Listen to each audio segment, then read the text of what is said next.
All right, in the last video, we have just renamed our bundle ID. Now we are ready to add our application to Firestore. Okay, so let's minimize and then let's come here to this tab. Here, I've just gone to firebase.google.com. This is a Firebase website. Then we can minimize that. From here, let's just go to our console.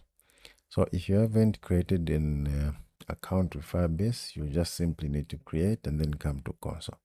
So this is my Firebase console where I've got all my applications ready here. All right. So I want to create a new application. So it looks like I already have a lot of application. It's giving me a warning that only 2 remaining that I can create, but I can just easily delete the old applications that I have that I don't use anymore. Okay.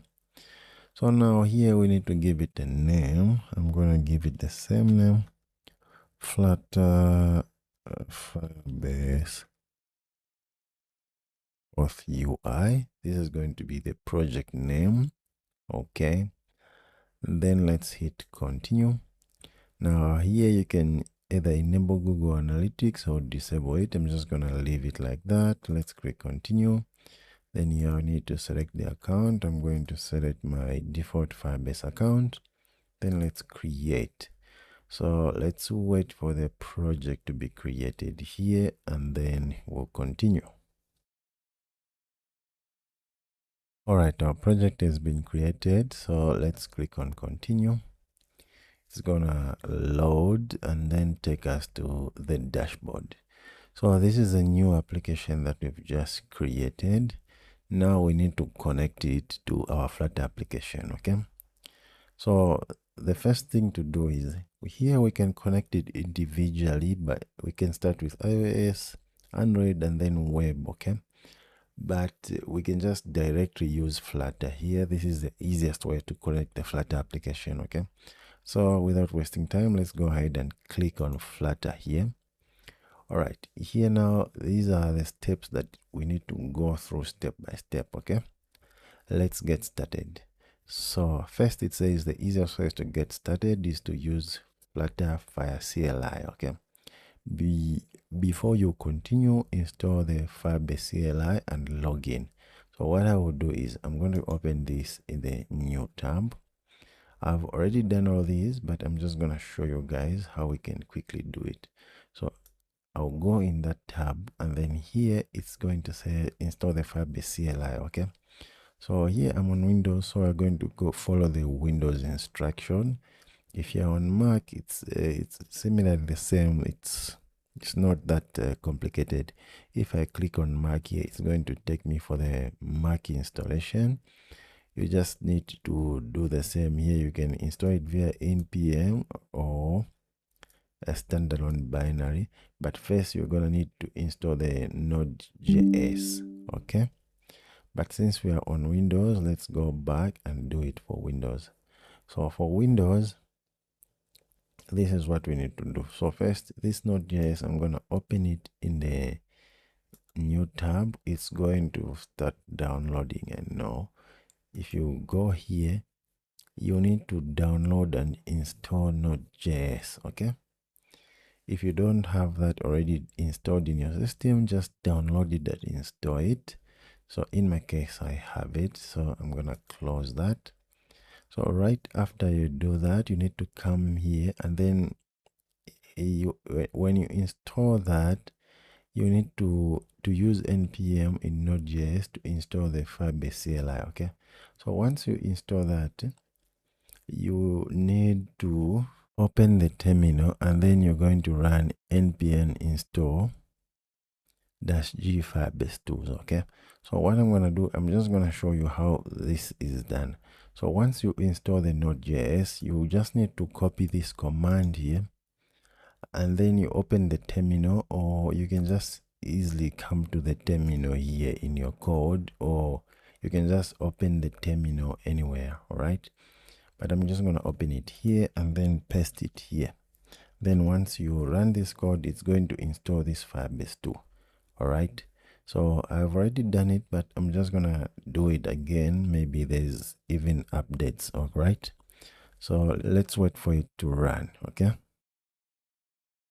Right, as you can see that after running this code, I've got 7 packages looking for funding, but 22 packages removed and 3 packages changed and 61 packages in one minute. Okay, so this is successfully done, and then it's just telling me that I can update new patch version of npm is available, but I'm not going to do that now. All right, so you can see that it's running successful, and then let's minimize. So once this is done, you need to run now the command to log into Firebase. Okay, so let's go down here, and then because there is this Mac installation, which is also basically the same, you're going to run that command once you download the Node.js. Okay, so once this is done, you have installed this via npm. Now you need to run this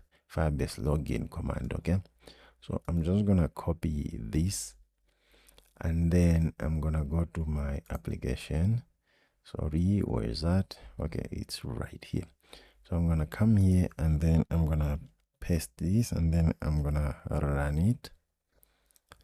So you can see that it says I'm already logged in, as this is my email here. All right, now we need to go back there and then continue our setup. Okay, so let's minimize that and then come here.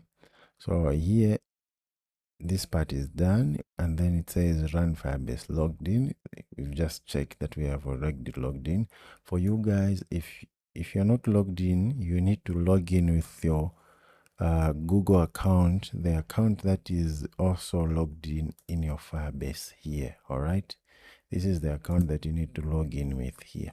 Okay, great, because if you're not logged in, it's just going to ask you for your login credentials, and then you're going to enter the password, and then you log into the Google. All right, the same account that you're logged in here. All right, now this is done. Now the next part, it says install the Flutter SDK, which is the part that all of us have already done. That is the reason why we are here. We are already running our application. Okay, and then create the new Flutter project. This is done. We have a new Flutter project, so this part is done. We're gonna click next. Then the next part is going to be that pub global activate Flutter CLI. Okay, so you need to run this command, which for me is already done. So I'm gonna copy this and then just do it again. Here I'm gonna paste it and then click here. So this is, it's going to run again. So you can see that it's running. Let's just wait a bit. So while that is running, okay, it's even done. It's been activated Flutter CLI. And then let's go back. We can minimize that. After that, we're going to copy this. So because this is going to be our project now, okay, we're gonna copy that and then come here, and then we're gonna paste it. Then we're gonna run that. All right, so this is just going to fetch our project, the current project that we have. It's also going to create the Firebase options file. Now you can see that it says here it has found a free project, and then it has selected this project that we've just created because it's the one that we said that we must configure. Okay, now it's asking us which platform do we want to configure. At this moment, we just want to configure for all platforms: Android, iOS, Mac OS, web, and Windows. Okay, we don't care. We just want all of them. Okay, so to deselect some of them that you don't want, you can scroll down here with the arrows on your keyboard, and then to remove some of them, you just need to click space. Like I've removed Mac OS. Okay, maybe I don't want to create for Mac OS, so I will remove that. And then maybe Windows I will also remove, and web. If I want maybe for Android and iOS, I'll just leave these two platforms here. But if I want to include this, I can just put space. Okay, but for now, let me just do Android and iOS, because you can always run this command and then also include it for these other platforms. Okay, so right now we have Android and iOS, and then I'm going to click enter.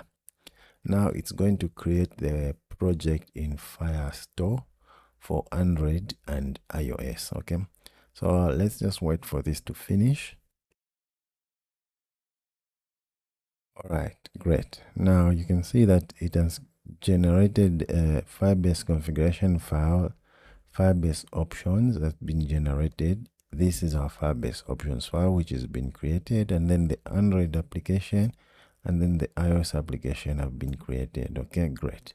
Now, if we minimize, we can see that this part is done. It even here it tells us that this Firebase options file is generated. Now we need to create next.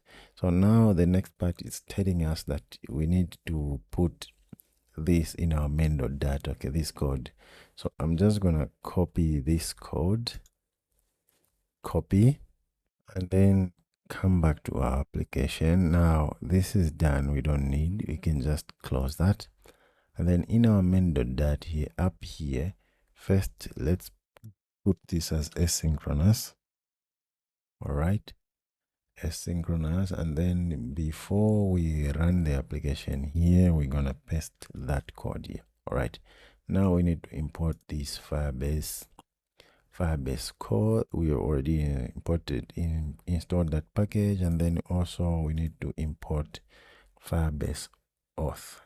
Okay, like that, Firebase Auth UI. All right, great, just like that. And then if we minimize, we have done this now. Okay, and then also let's first, okay, once we've done this, we are done. We can just click continue, and then it's going to take us back to our console. Okay, but before we test our application, let's go back here, and then here before this line, let's also put a widget.